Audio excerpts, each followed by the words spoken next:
वेदानाम् अर्थसंघानां रसानां छन्दसामपि मंगलानां च कर्तारौ वंदे वाणी विनायकौ आपदामपहर्तारं दातारं सर्वसंपदां लोकाभिरामं श्रीरामं भूयो भूयो नमाम्यहम्।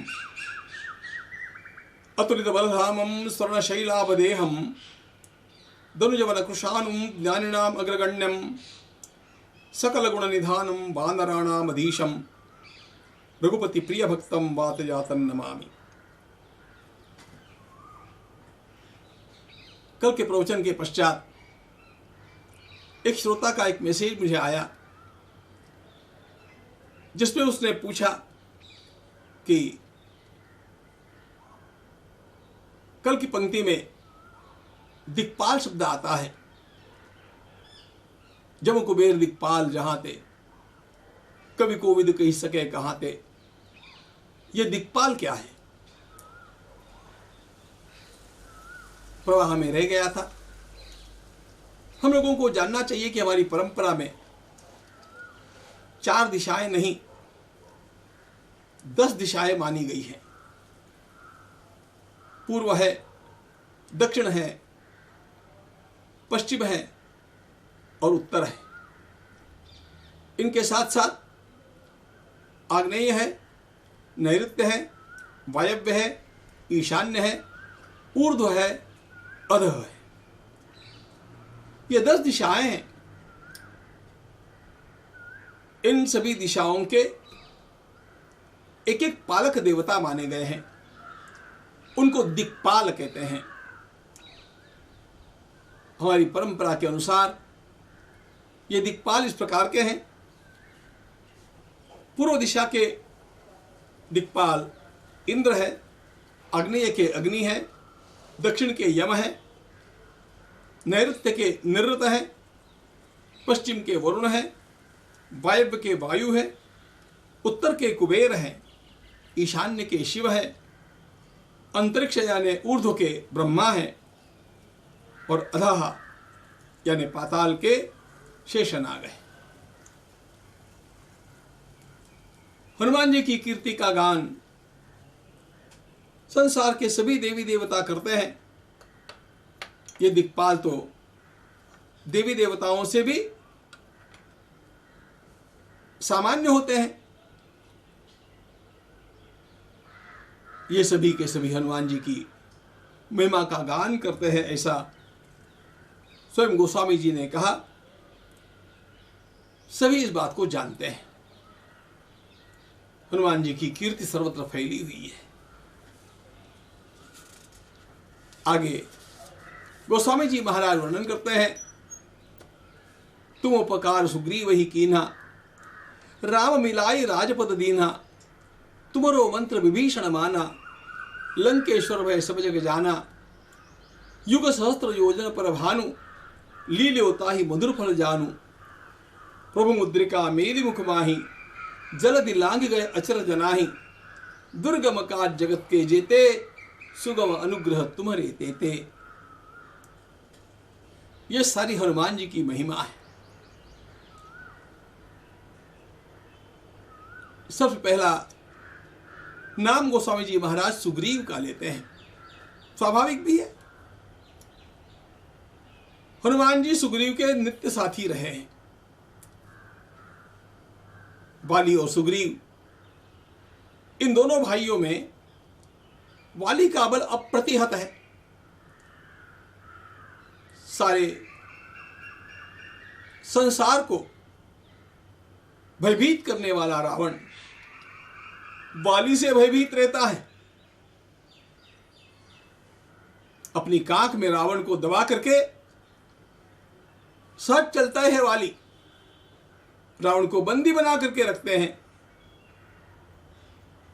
और इसी का परिणाम, चाहे रावण ने अपने हस्तकों को दक्षिण से जनस्थान यानी महाराष्ट्र तक भेजा, सिद्धाश्रम के समीप,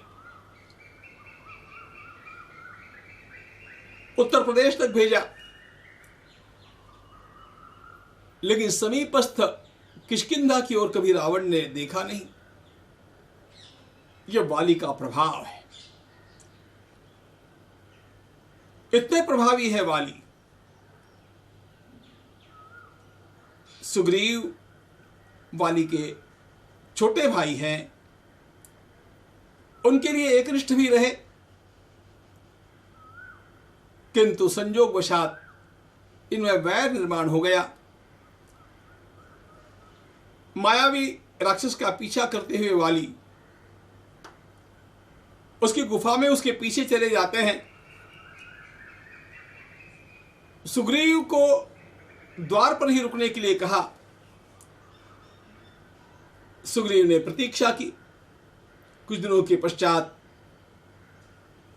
जब उस गुफा में से रुधिर बहता हुआ आया तो सुग्रीव ने कल्पना ये की कि पता नहीं मायावी के कितने साथी और भीतर रहे होंगे, भैया का ही कुछ तो भी हो गया होगा। ऐसे सोच करके सुग्रीव डर के मारे उस गुफा के मुख पर एक शिलाखंड रख देते हैं और स्वयं किष्किंधा चले आते हैं। सुग्रीव को इस बात का पता है कि इस प्रकार की शिला को दूर करना वाली के लिए कोई बड़ी बात नहीं है। सुग्रीव के मन में वाली की मृत्यु हो गई है इस प्रकार की आशंका है, लेकिन निश्चित पता नहीं है। बहुत दिनों तक प्रतीक्षा करने के पश्चात भी जब वाली लौट करके नहीं आते हैं तो मंत्रियों के आग्रह के कारण सुग्रीव किष्किंधा का सिंहासन स्वीकार कर लेते हैं, ये सोच करके कि भैया लौट करके आ गए तो सिंहासन उनको पुनः समर्पित कर दिया जाएगा। लेकिन अहंकारी वाली ने, अत्यंत क्रोधी वाली ने लौटने के पश्चात बिना विचारे सुग्रीव को दंडित करना चाहा। केवल मारपीट से नहीं, उसको मार ही डालना चाहता है। जैसे तैसे छूट करके सुग्रीव वहां से भागे। ऋष्यमुख पर्वत का आश्रय वो ले सके, इसका कारण यह था कि मतंग मुनि के शाप के कारण वाली यहां पर आ नहीं सकता था। अब इस सारे घमासान में सुग्रीव का परिवार वहीं पर छूट गया। सुग्रीव की पत्नी को वाली ने हथिया लिया, उसकी संपत्ति को जब्त कर लिया। सब कुछ खोया हुआ सुग्रीव केवल अपने प्राण के भय से ऋष्यमुख पर्वत के ऊपर है।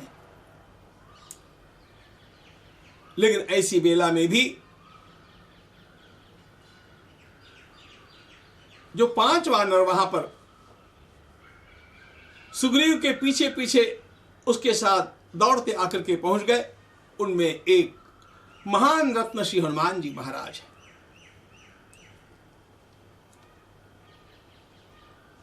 सब कुछ खो दिया है सुग्रीव ने, लेकिन हनुमान जी सुग्रीव के साथ है। और वो इसलिए है कि सारी विद्या हनुमान जी ने सूर्य नारायण भगवान से प्राप्त की है और गुरुदक्षिणा के रूप में सूर्य भगवान ने उनसे कहा कि मेरे बेटे सुग्रीव के साथ रहना, हनुमान उसको संभालते रहना। हनुमान जी ने इस वचन को निभाया है और इसलिए वे सुग्रीव के साथ हैं। लेकिन इसका परिणाम क्या है? सब कुछ खोए हुए सुग्रीव और जिसके पास सब कुछ है,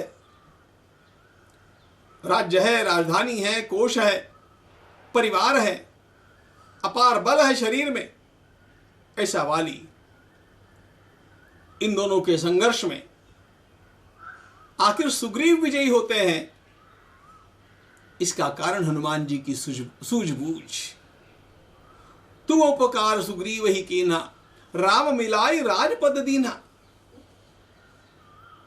हनुमान जी का सबसे बड़ा कंट्रीब्यूशन सुग्रीव के लिए यह है कि उन्होंने भगवान श्री राम के साथ सुग्रीव को जोड़ दिया और न केवल सामान्य रूप से जोड़ा, बल्कि अग्नि की साक्षी करके दोनों से प्रतिज्ञा करवाई कि एक दूसरे को छोड़ेंगे नहीं, क्योंकि हनुमान जी को पता है ये मेरा क्लाइंट बंदा गलती कर सकता है, लेकिन भगवान श्री राम गलती नहीं करेंगे और सुग्रीव सुरक्षित रहेगा। यही हुआ। जाते जाते एक बात बता दूं मित्रों,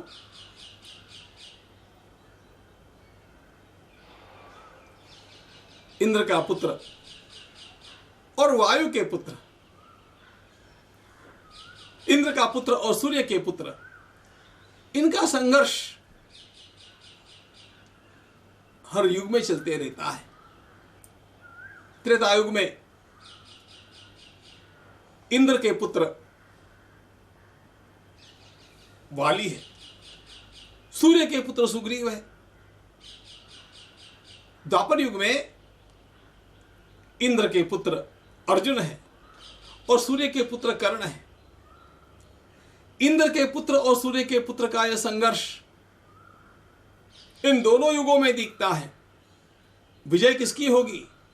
सिद्धांत यह कहता है चाहे इंद्र का पुत्र हो चाहे सूर्य का पुत्र हो, विजय तो उसकी होनी है जिसके पक्ष में वायु के पुत्र श्री हनुमान जी महाराज हैं। हनुमान जी महाराज त्रेता युग में सूर्य पुत्र सुग्रीव के साथ है तो विजय उनकी हुई, और वही हनुमान जी महाराज द्वापर युग में महाभारत काल में इंद्र के पुत्र अर्जुन के साथ है, इसलिए विजय उनकी हुई। यह हनुमान जी का प्रभाव है। तुम उपकार सुग्रीव ही कीना, राम मिलाए राजपद दीना। तुमरो मंत्र विभीषण माना, लंकेश्वर भय सब जग जाना। इसी प्रकार का संघर्ष लंका में भी हुआ।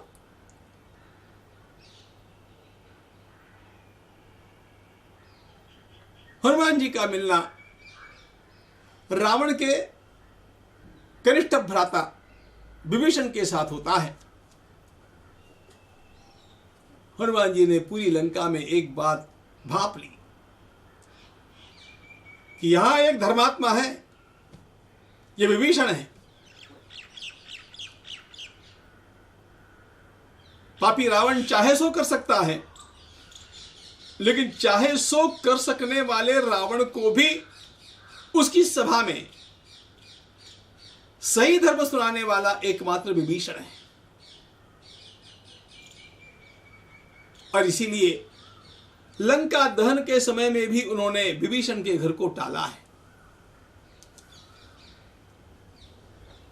हनुमान जी के परामर्श से ही विभीषण स्वयं भगवान श्री राम की शरणागति स्वीकार करते हैं।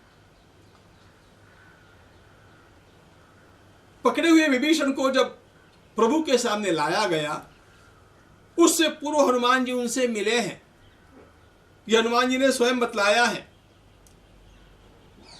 विभीषण को भगवान की शरणागति का परामर्श हनुमान जी के द्वारा दिया जाना, यह तो एक बात है। भगवान को भी विभीषण का स्वीकार आपको करना चाहिए, यह परामर्श हनुमान जी ने दिया है। बाकी सबने विभीषण के साथ शत्रुवत व्यवहार कैसे करना चाहिए इसकी अनेक बातें सुनाई। एकमात्र हनुमान जी है जिन्होंने अपना मत खुले आम दे दिया।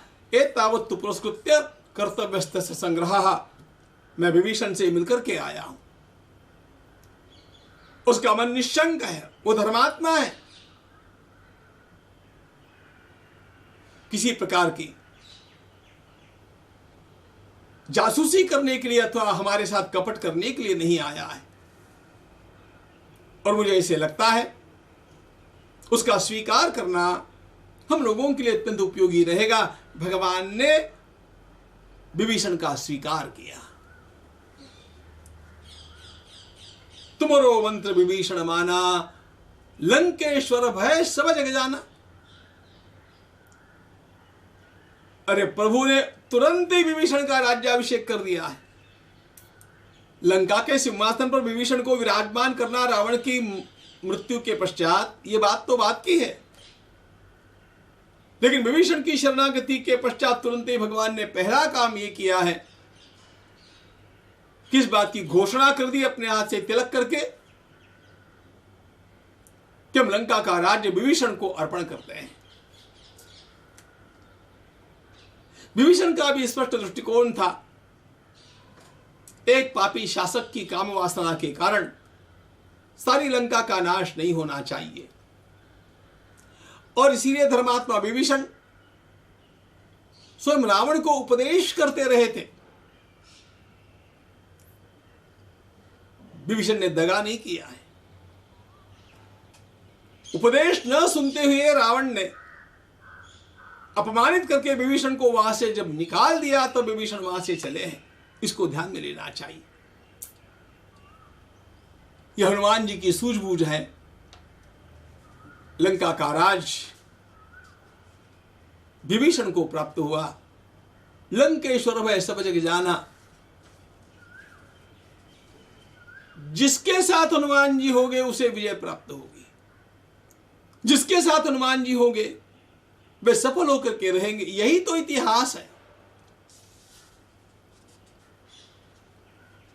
युग सहस्त्र योजन पर भानु, लील्योता ही मधुर फल जानू।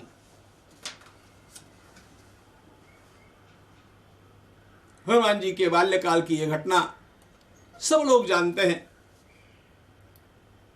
युग सहस्त्र योजन पर भानु,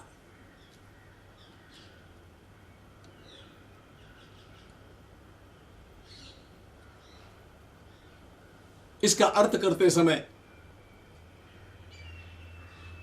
योजनों का गणित लोगों ने किया और एक सहस्त्र युग के वर्ष उनका गणित किया, और वो आज के विज्ञान से कैसे मेल खाता है यह भी बताया। और इससे प्रमाणित यह करना चाहा कि हमारा प्राचीन काल का भारतीय ज्योतिष विज्ञान कितना परिपूर्ण था। इन सब बातों में मेरी आस्था है।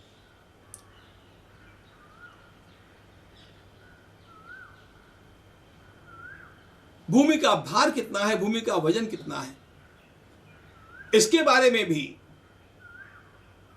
खोजबीन करके लोगों ने इस बात को प्रमाणित किया है कि हमारे प्राचीन ऋषियों ने भूमि का जो वजन बताया है, आज के विज्ञान के अनुसार उसमें बहुत थोड़ा अंतर आता है। प्राचीन ऋषियों का विज्ञान अपनी चरम सीमा पर था, इसलिए उनका आदर हमारे अंतःकरण में होना चाहिए। लेकिन यहां पर हम लोग उसको उतने शब्दार्थ में जाकर के ले इसकी आवश्यकता नहीं है। हम सहस्त्र शब्द का प्रयोग असंख्य वाचक के लिए भी करते हैं, बहुत अथवा बहुवाचक के लिए 100 शब्द का प्रयोग कर देते हैं। अरे मैंने तुम्हें 100 बार कहा, इसका अर्थ मैंने 100 बार गिन करके कहा, ऐसा नहीं होता है।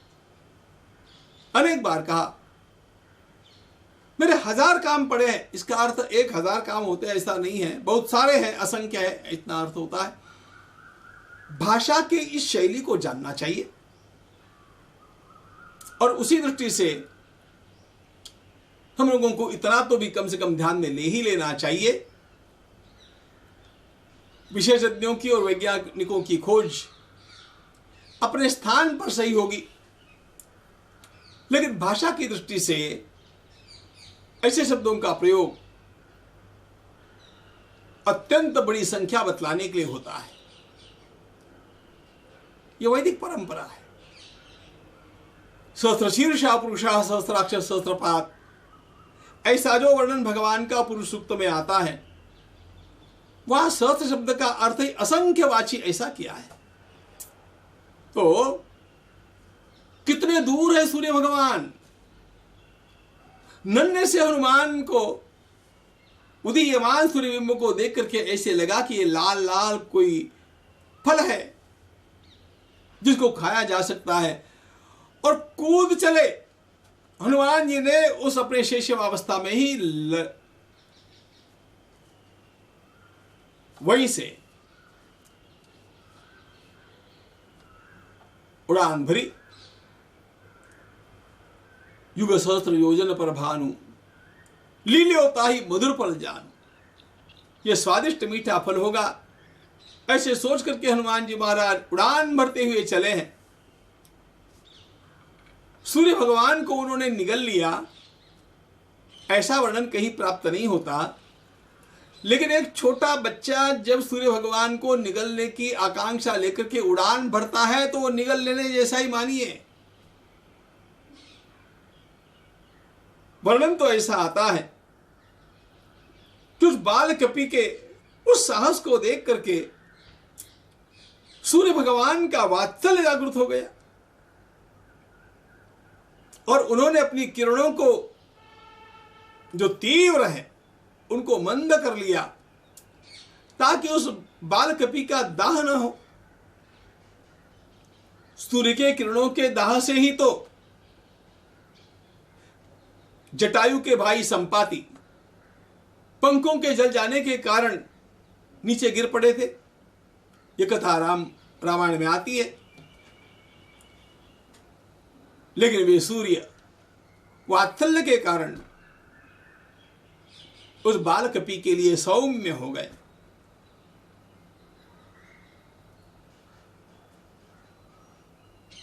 लील्योता ही मधुर फल जानू, उनको मीठा फल समझ करके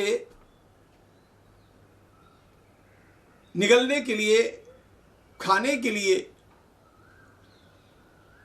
शैशवावस्था में यह बाल कपि वहां उड़ान भरता हुआ जा रहा है। यही बात कितनी अद्भुत बात है। यह हनुमान जी का स्वयंभू प्रभाव है, स्वभाव है, यह ऊर्मी है। और वे श्री हनुमान जी महाराज जब भगवती जानकी के अन्वेषण के लिए चलते हैं तो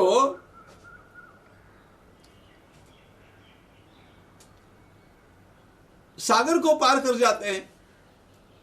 अब जो सूर्य को पकड़ने के लिए चल पड़ा वो सागर को पार कर जाए, इस पे कौन बड़ी बात है, कौन आश्चर्य है। जलधि लांग गए अचरज नाही, गोस्वामी जी कहते जो सूर्य तक की ओर उड़ान भर सकता है वह 100 योजनों के सागर को लांग ले, कौन बड़ी बात। लेकिन हनुमान जी ने इस समय एक अद्भुत काम और किया है। प्रभु के द्वारा उन्हें जो मुद्रिका दी गई, भगवती जानकी हनुमान का विश्वास कर लें कि वे मेरे अंतरंग प्रिय हैं। यह केवल बातों से नहीं होगा, कुछ सेंधानी मुझे देनी पड़ेगी जो परिचायक का काम करेगी।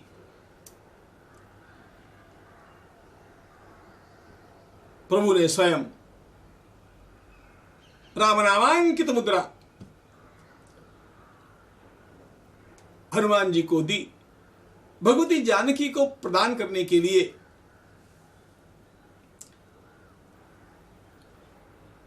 प्रभु ने मुद्रिका प्रदान की, यह बात तो रामायण में है।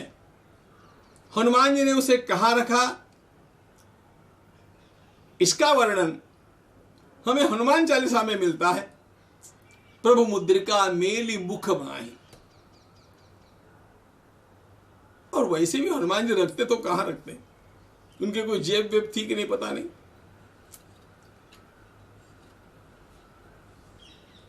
विनोद की बात छोड़ दीजिए। हनुमान जी ने जैसे उस मुद्रिका को देखा अपने मुख में उसको विराजमान कर दिया। क्यों? राम नाम अंकित अति सुंदर, उसके ऊपर अति वो सुंदर राम नाम उकेरा हुआ था, उत्कीर्ण था। राम नाम को देखा और हनुमान जी ने उसे अपने मुख में स्थान दे दिया। हम लोगों को सिखाना चाहते हैं कि जिसके मुख में सर्वदा राम नाम रहेगा उसे कहीं पर भी पहुंचना कठिन नहीं,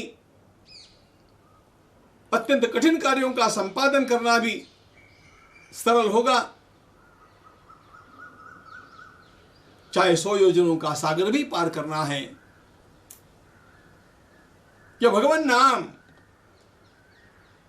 उस साधक के लिए अत्यंत बड़े बल का काम करेगा। सागर उल्लंघन के पूर्व भी एक लीला में हम लोग देखते हैं, सारे वानर एक वन में भटक गए, उनको कोई रास्ता ही नहीं मिल रहा था। लागी तृषा अतिशय अकुलाने, मिलई न जल घन गहन भुलाने। न पीने के लिए जल है, न खाने के लिए फल है, और न बाहर निकलने का रास्ता मिल रहा है। निराश होकर के वानर वहां पर अब अपने मरने की ही बारी आ गई ऐसा सोच करके रोने लग गए। ऐसी अवस्था में हनुमान जी को थकान नहीं। क्यों? वहां पर भी मुख्य कारण यह है, राम नाम की मुद्रिका उनके मुख में है। जिस साधक के मुख में राम नाम है, ध्यान रखना, वो थकान से दूर, अपयश से दूर और सभी प्रकार की उपलब्धियों से भरपूर होगा। ये राम नाम का प्रभाव है। अंतरंग में श्री राम नाम कैसा रस प्रदान करता है। कबीरदास जी ने सुंदर वर्णन किया, रस गगन गुफा से अजर झरे। राम नाम की साधना करने वाले के भीतर से रस झरता है।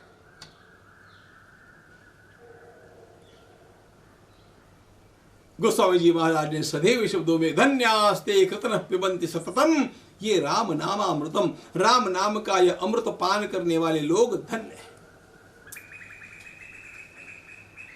राम नामांकित उस मुद्रिका को अपने मुखारविंद में रख करके श्री हनुमान जी महाराज सागर को पार करते हैं। गोस्वामी जी महाराज कहते हैं, अरे ये सागर तो छोटा है भाई, इस राम नाम को अपने मुख में विराजमान करके जीवन यापन करते रहेंगे तो भव सागर भी आपके लिए कोई बड़ी बात नहीं है। जलधि लांघ गए अचरज नाही, दुर्गम काज जगत के जेते, सुगम अनुग्रह तुम्हारे तेते। इतना ही क्या, इस संसार का कोई भी कठिन से कठिन काम होगा, ध्यान रखना हनुमान जी की आराधना से वह काम सफल होता है, परिपूर्ण होता है, व्यक्ति यशस्वी होकर के रहता है, उसके सारे उपद्रव नष्ट हो जाते हैं। सर्वत्र विजयी भवे, यह हनुमान जी की आराधना की फलश्रुति है। हनुमान जी विजय की देवता है।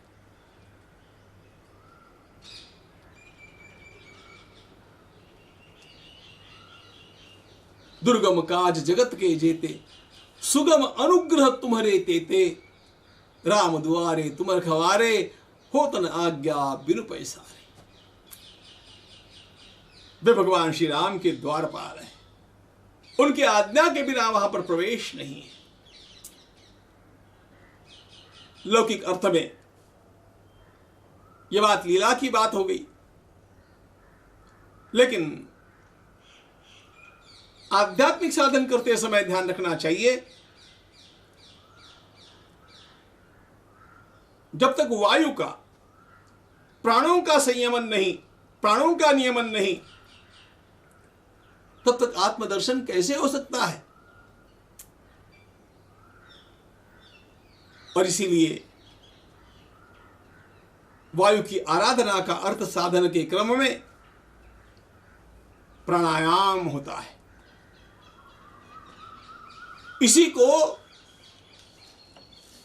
साधनों की भाषा में पवन विजय कहा गया। जब तक हमारे भीतर की इस वायु का निरोध नहीं होगा, उसका संयम नहीं होगा, तब तक आत्मदर्शन दूर की बात है। बिल्कुल श्रीमद् भागवत जैसे भक्तिपरक ग्रंथ में भी प्राणायाम के माध्यम से अपने देह की वायु को संयत करके उस पर विजय प्राप्त करने के लिए कहा गया। भगवान पतंजलि के योग दर्शन में अथवा हठयोग प्रदीपिकाकार में इन सब ने ही इन बातों को तो कहा है।